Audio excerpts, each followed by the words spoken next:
One human characteristic that we all have to deal with is our love of defining the world in black or white or either or terms. It's a piece of the human puzzle that seems to be written in our DNA somewhere. It's almost an automatic way of perceiving reality, even when we can logically explain why it doesn't make sense.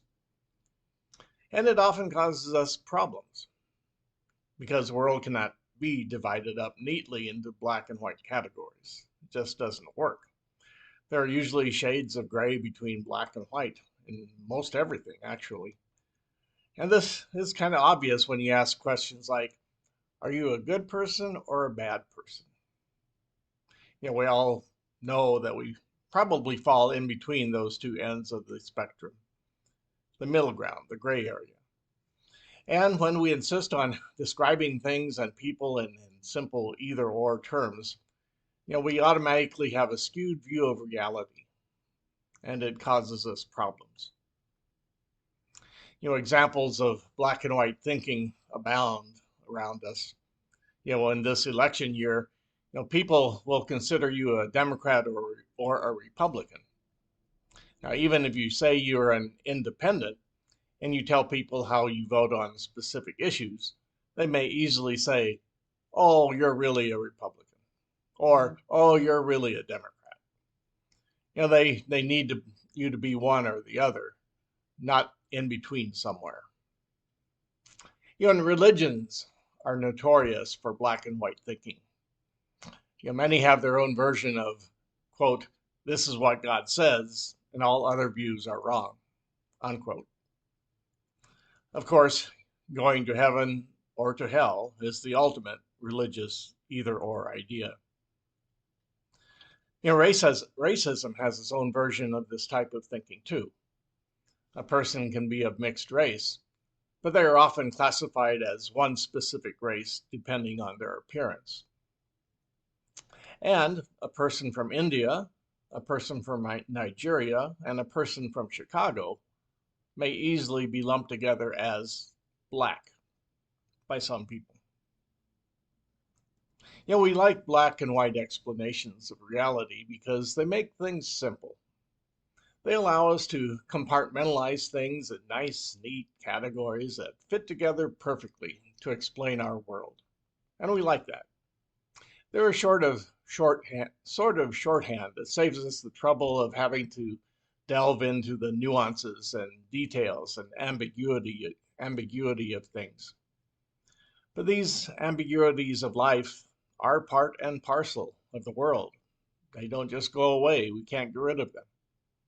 But we want quick sound bites to tell us what is right or wrong, good or bad, what fits, what doesn't, who's in, who's out, who's good, who's bad, etc. These provide us with a sense of certainty and security. That's a false sense of security and comes with a price. Black and white thinking dooms us to a life of adversarial conflict when we're trying to get rid of half of reality, including people that are bad or don't fit. It's pretty much impossible to be at peace or happy while we're fighting half of reality.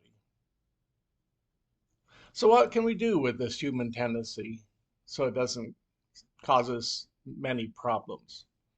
Well, first of all, I think we have to nurture a genuine sense of humility, which means continually reminding ourselves that there is more to reality than we can ever fully comprehend or know. We don't know it all. And it means understanding that no political party, no religion, no interpretation of one's preferred holy writings, and no scientific theory or anything else can fully explain reality. There's always more to it. Knowing this can help us to continue exploring and growing in our understanding of the world, instead of settling on one view that we think explains it all. It's also helpful to be wary of explanations and descriptions of people and events that tell us that are too clear, that are too authoritative, that are too conclusive. Such sources of information tend to be selective in giving one side of the issue while ignoring many other aspects that are involved. Also helpful is nurturing a healthy sense of curiosity.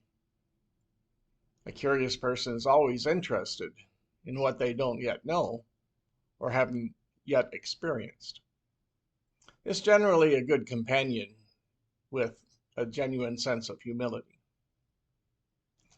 Now, in more philosophical terms, avoiding black and white thinking means accepting that reality, our world, is full of opposites and always will be. We can't get rid of them. Accepting that fact rather than fighting to get rid of one side or the other helps us. It's possible to follow the way that seems to be the best for us, meaning the most helpful, the most loving, the good, the most sensible, without fighting the opposite. Fighting the opposite is basically wasting energy that we could use to do what we think is best. Richard Rohr says it this way, one of his most famous quotes, quote, "The best criticism of the bad is the practice of the better," end quote. So practicing the better keeps us focused on what is important and what is possible. And it relieves us of wasting our energy fighting the opposite. That feels much better, is more rewarding, and enables us to do much more good in the world.